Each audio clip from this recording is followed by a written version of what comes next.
What's up, boys? Standing right here. Hi. We got to start with the main event. I mean, Pereira was obviously one of the biggest stars in the sport, but after a performance like that, it just seems like he could really be the face of this organization at this point.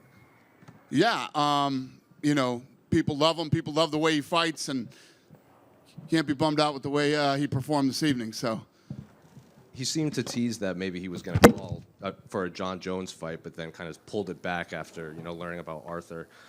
Is him going to heavyweight something you would entertain at this point? So today I was at work and had a bunch of meetings over there this afternoon, and I went over to the PI, and he was over in the PI. And I'm like, well, you're the last guy I expected to see here today. What are you doing here? And they're telling me, we want to fight at heavyweight. I said, how about we win tonight and focus on tonight, and then we can talk about, heavyweight. And I don't know. I don't know. There's still fights here in this division, but we'll see. I mean, this guy has been an absolute stud for us. He's on vacation in Australia, flies over and fights because, somebody fell out. He fights when he's hurt. He doesn't care. He wants to fight everybody. He wants to move up to heavyweight. He's a dream to have in this organization.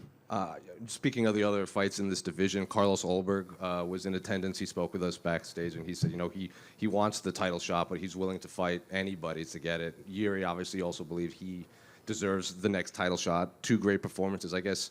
Is that a Tuesday conversation, or do you already kind of know what's next for them? Yeah, I think there's a lot of things to talk about on Tuesday after tonight. Yeah. And what did you make of Merab's performance? Pretty impressive against Corey. So I found Merab on looking for a fight, and literally Matt Serra told me that night, this guy's going to be one of your greatest champions ever. It took me a while to see it, and a lot of other people, I think. Everybody always doubts him. Corey is a very, very fucking tough guy, and wasn't the most exciting fight of the night, but Merab dominated. He seems to want to fight in December, to the surprise of no one. Is that something? I guess you'd entertain another short notice fight for Merab? What did he say? He wants to fight in December pay-per-view. December? Yeah. There's another Tuesday conversation. What did you make of Youssef Zalal's performance too? Yeah, I know. We talked about him. Sucks that he didn't get any money, but looked great. Yeah.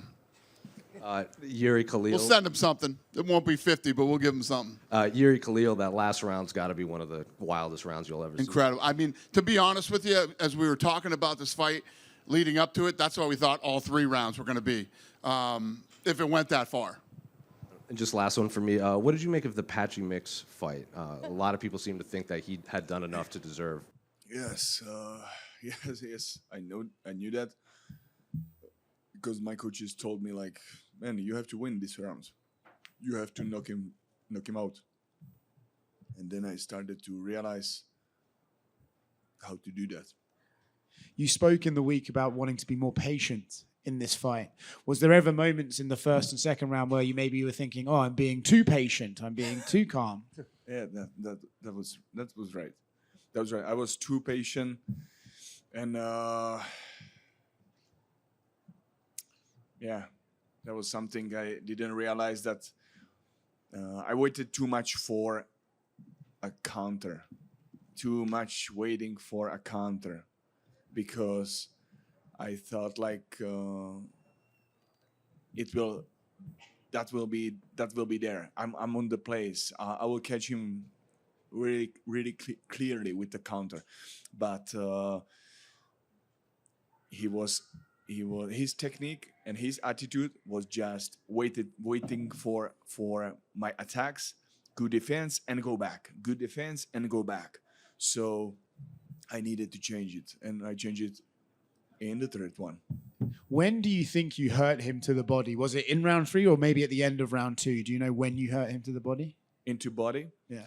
I think it was in the one or two second round, and in the third round I realized I really need to start more work, more like tempo, rhythm, to be more active, because I saw like he is not good. He have not good condition, like cardio. So I started to work more.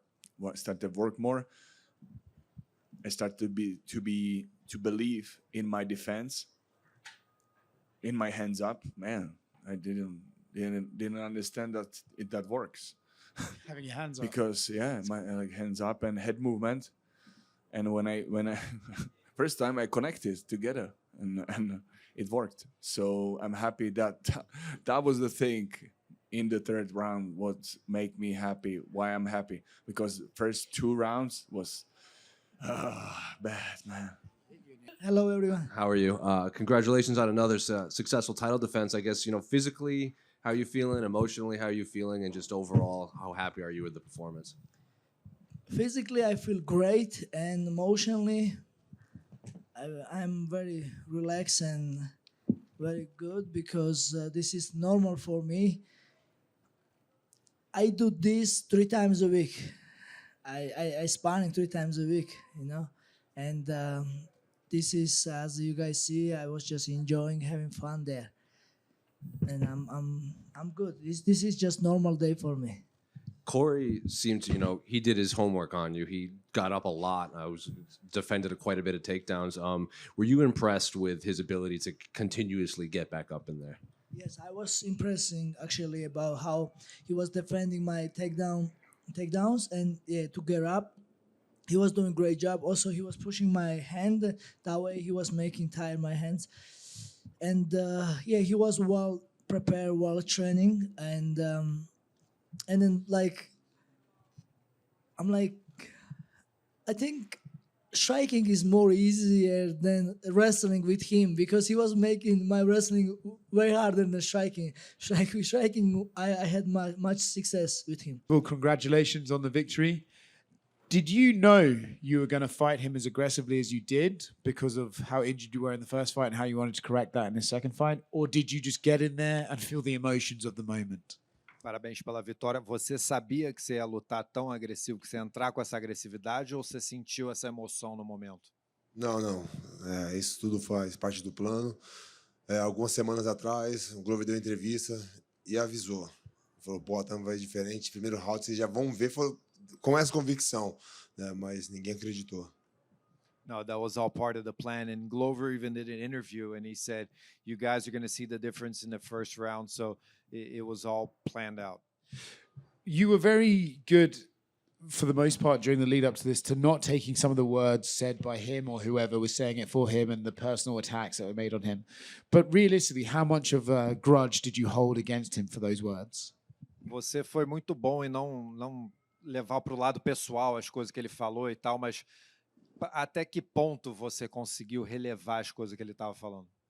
Todo momento. Algumas vezes, igual quando eu falei pro Dana White, pergunta pro Dana White e tal, que o Dana White foi e falou, pô, esse cara nunca negou luta pra mim, né? Nunca falou um não. Não importa que você tá viajando, não tá lesionado, e eu sempre fiz isso, então isso acho que foi o que fiquei mais assim, sabe, das palavras dele. E falando também, tipo, pô, da borracharia, que eu iria voltar pra borracharia. Então, tipo, ele tava tentando falar algo pra se promover, porque se ele não falasse isso, não falasse do meu nome, ele não conseguia chamar a atenção de ninguém.